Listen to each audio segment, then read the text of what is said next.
Hello, everybody. Welcome. I want to discuss with you some things that are going to help you stay raw or just help you stay healthy. So, there are a lot of people out there that might get interested in eating a raw food diet or might just have been doing it for a long time. And like me, you've made some errors because you just didn't know better. People have told you what to do or you figured out what's working for you, but really, we want to take this to the best level or the next level. And it is a difference of staying consistent at being raw long term or failing. And even to say failing, eating anything close to a raw food diet or a healthy vegetarian diet is still better than doing something like the average person is doing out there, which is without even knowing it, they're just barely surviving. And that's a big important thing. When I say failing at all raw, that doesn't mean you failed because it's still better than what most people are doing. But you shouldn't really be concerned with what most people are doing.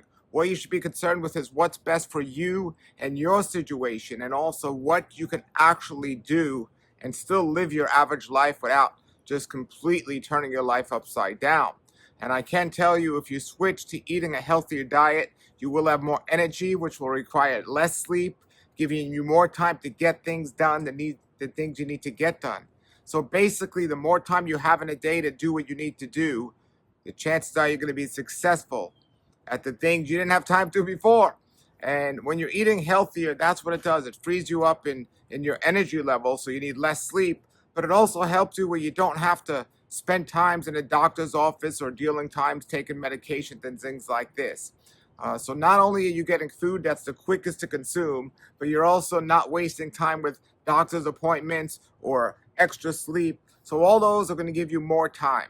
And with that time, you can use that to help yourself be successful. Some people say making a raw food recipe is quite consuming or time consuming, and cleaning a juicer might be time consuming. But think about all the extra time you're adding to your diet or your lifestyle by living a healthy lifestyle. Well, there's a couple of things that I've done after being on a raw vegan diet for over 30 years that I fell into bad traps and bad things. You see, the simpler I kept things, the more time I had to get things done, and also the better it was overall. But when I fell into these traps, like eating a lot of raw food recipes, or using a dehydrator more than I should have, or even just taking things and processing it, because even juicing is processing something. But the more I stick to eating things in their whole form, and also just eating things simple, not many ingredients in one meal, and also the amount of meals I was eating. Because there were times over the years where I ate many small meals throughout the day. And even yesterday, for example, yesterday I wasn't in my house, I was traveling all day, and I didn't always have food available to me. So I had to pick here and there. I didn't have to, but I chose to.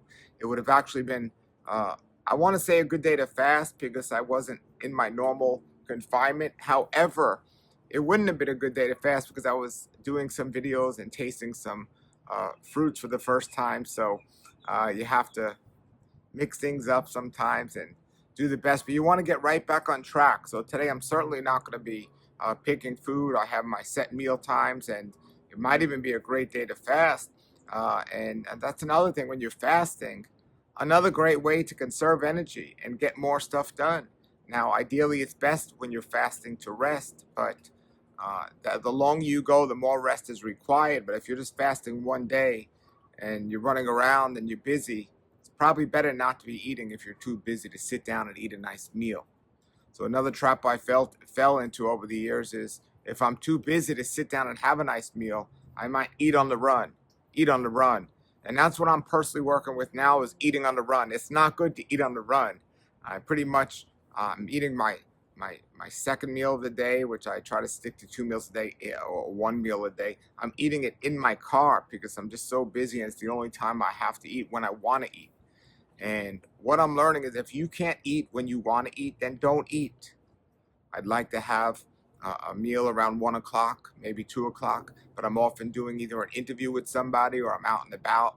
So instead of running in my car between that interview and between running errands and eating, probably best not to eat or adjust my schedule where another time might be better for me and to eat at home. The thing is, no matter what you're doing, you want to be able to really take in the flavors of your food. So like when I eat a fruit, especially a new fruit, a fruit that I haven't had before, like one of my trees that I have never tasted that variety before, I want to, like, before I eat it, I want to smell it, I want to feel it, I want to think about it. When I cut it open, I want to see it. I don't want to be on the phone, I don't want to be, talking to somebody. I want it to be me and the food.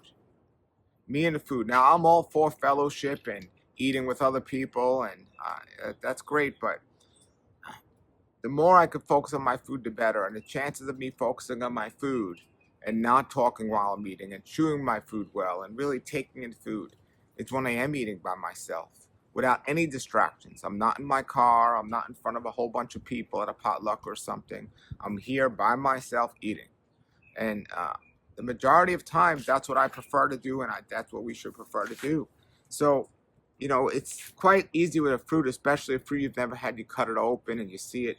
You think about it, and then I think about where the food is coming from, and chewing the food is so important. Concentrating on chewing the food, liquefying it in your mouth, and just taking in those flavors. And when you do that, you'll really start to realize how much more flavor you have in a good quality grown food than one that's processed or one that's maybe not good quality. So for me, example, a store-bought fruit versus a homegrown fruit, I can definitely tell the difference when I do that. But when I'm just quickly on the run and I'm just eating it, it's quite hard to tell the difference and also appreciate it different.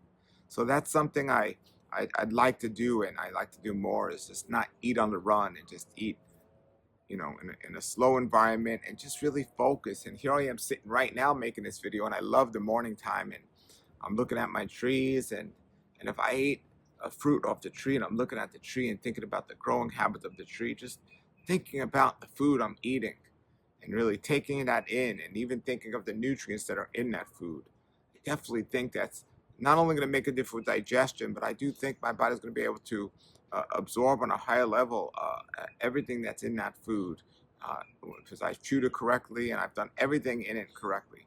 Now, when you process a food, even if you're on a raw food diet, through dehydrating, through blending, or through even a recipe with mixing it up, you lose that. You lose that original feel of the food. So even if I have a handful of sprouted nuts, let's say soaked pistachios. Now, of course, if I was on the farm and I was eating it right off the tree, it'd be better for me. But you got a sprouted nuts, soaked pistachios. That's so much different than having a nut pate. You get my point? You can concentrate on the nuts and chew the nuts. And most people, they eat their nuts or seeds when they're driving in a car. That was another mistake I've made over the years. Just eating nuts while I'm driving and being distracted and everything else. No, it's best to just be sitting here and eating and chewing really well and thinking about it. And I do believe it's best to soak the nuts beforehand. It makes a big difference. Now, I often go, not often, but sometimes I go to Hippocrates Health Institute. It's pretty much the only place I'll go to eat out these days for lunch, Hippocrates Health Institute. But even then, I got to be careful because I'm surrounded by people that have seen my videos and they stop by the table to say hello, or I meet somebody there and I'm having a conversation while I'm eating. And it's harder to just focus on the food. Sometimes I'm making a video while I'm there showing you what I'm eating. So I got to really be conscious about just eating without talking, and just, life gets in the way sometimes. I have children I'm chasing, I have people trying to talk to me, I'm trying to make videos. Not the ideal time to eat for our digestion. So even though you're on a raw food diet or eating a lot of raw foods in your diet or eating healthy foods, these distractions can take away from the benefit of the food. So I just wanted to make this video to help you be a little bit more conscious about what you're eating and how you're eating it. It's not just about what you're eating, it's also about how you're eating it. So keep these things in mind when you're eating your food, and it does make a difference. And you're going to notice it right away when you sleep. When you've eaten good food in the right way, you sleep better. And when you don't sleep better. Your bathroom habits are better when you eat right food in the right way. When you don't, they don't feel better. And keep those things in mind. If you can't eat in the ideal situation, And I'm not telling you not to eat with your family, but even with your family, don't have emotional conversations over food. It's not the best time, whether they're good or bad. It's time to really focus on the food. So maybe a cool idea is, like, let's say I pick some mangoes off my tree and I have my family and we're all eating, and it's like, all right, we pick the food off the tree together. We're gonna cut it together and maybe talk about the food, talk about the mango. Maybe each one of us can say what we're tasting. And that doesn't have to be for me because I'm eating mangoes off my tree. Let's say a mama made a raw food lasagna and we're all eating at the same time and we're talking about what we're tasting in the food. You know, traditionally, a lot of people like to sit down at dinner time and talk about their day. It's okay to express feelings. It's okay to reflect on a day. But if you've had a bad day and you're thinking about that while you're eating your food, probably not the best thing to do. You want to have good memories. But even if something gets overexciting, like you're looking forward to a trip or something and you're talking about the upcoming trip, it can excite you to a degree where you're not really focusing on the food. So I think ideally it'd be best to just focus on, okay, this is what we're all eating. Let's discuss it, how we made it, where the ingredients come from, and the flavor of the food. Then you think of the opposite of that is fast food. When people run to a fast food chain, they grab something at a takeout window and they're eating it in the car. There's absolutely no focus on the food or digestion or where the food comes from, because when somebody eats fast food, they certainly probably don't want to know where it came from. And yeah, so I want to give you that important tip to help you be successful at being as healthy as you could possibly be. And this tip doesn't even have to be connected to a raw food diet, no matter how you're eating. It's good to know where the food came from and all about the positive aspects of you're eating this and you're giving yourself or putting yourself in a position to have the most energy as possible. All right, if you have some other tips and suggestions on a topic like this, do's and don't do's of things you should do to help yourself more healthier, put those comments below. Much appreciated. Thank you for watching. Until then, everybody have a great day and a great world. Nature's wealth, good for your health. This is the Raw Life Health Show.